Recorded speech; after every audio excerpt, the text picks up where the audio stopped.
Hello everyone, I'm George Chesnut, Director of Music at the Episcopal Church of St. Peter and St. Paul.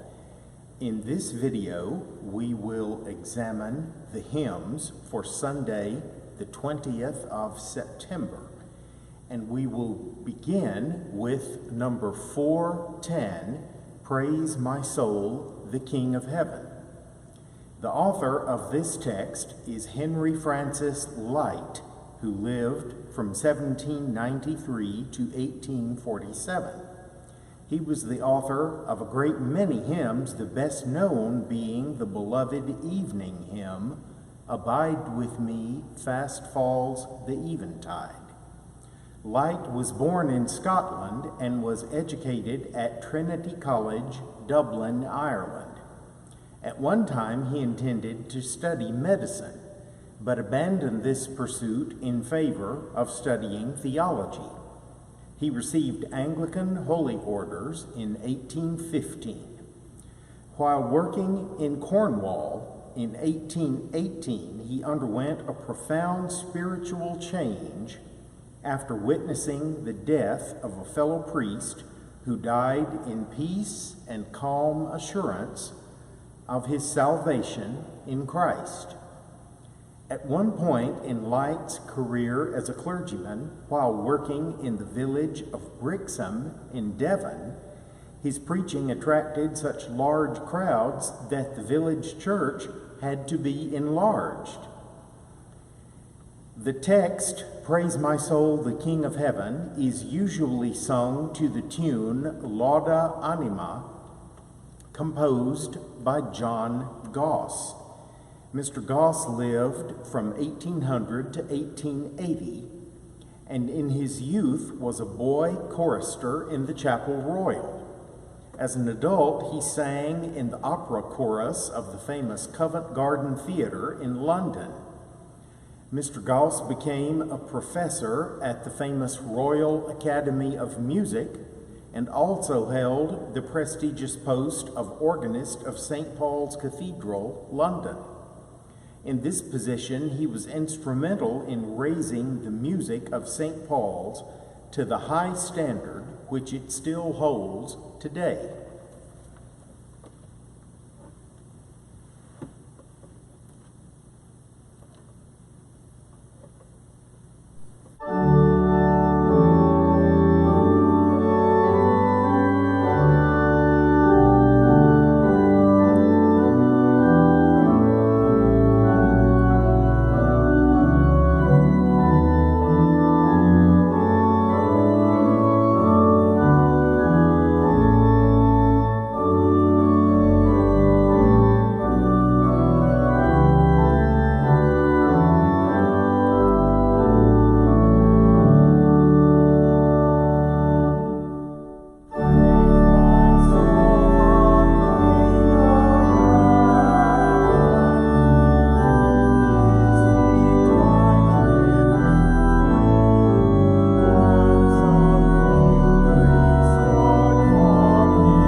At the sequence today will be number 685, Rock of Ages, Cleft for Me. My guess is that most of us learned this greatly beloved hymn text as children. It was written by an Englishman named Augustus Montague Toplady, who lived from 1740 to 1778. He was educated at the Westminster School and at Trinity College, Dublin. Toplady had a dramatic conversion experience at the age of 16 while attending a prayer meeting. He was ordained into the ministry of the Church of England in 1762, but became an extreme Calvinist in his theology. This point of view brought him into bitter and acrimonious conflict with John Wesley, the Anglican evangelist and founder of the Methodist movement. However, John Wesley greatly admired the hymn Rock of Ages and declared that it should be included in all hymnals produced for the Methodist societies. Augustus Toplady died of consumption, or what we would today call tuberculosis. He faced his impending death with courage, grace, cheerfulness, and deep, abiding faith. He said on his deathbed, "I cannot tell you the comforts I feel in my soul. They are past expression. My prayers are all converted into praise." The tune to which Rock of Ages is sung is called Toplady, after the author of the text. It was written by an American, Mr. Thomas Hastings, who lived from 1784 to 1872. He was born in Connecticut and lived most of his life in New York State, successively in Oneida County, Troy, Albany, Utica, and finally New York City.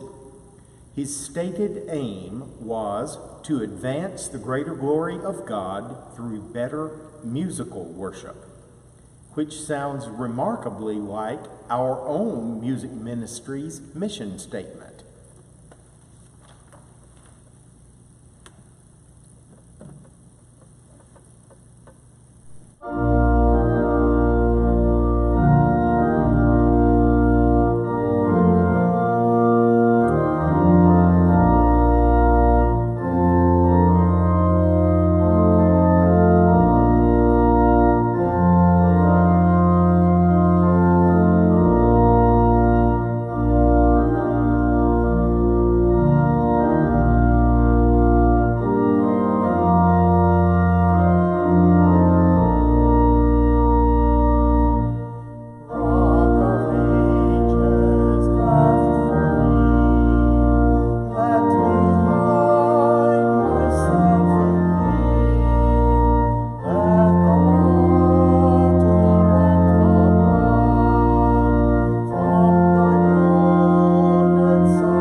The final hymn in today's set is number 551, Rise Up, Ye Saints of God.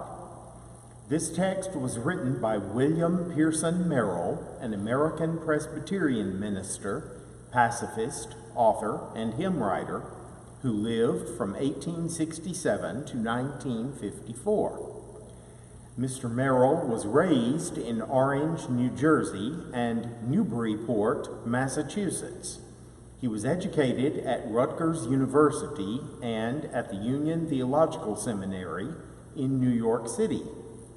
During his career, he served as the pastor of several important Presbyterian congregations in Chestnut Hill, Pennsylvania, Chicago, and New York City.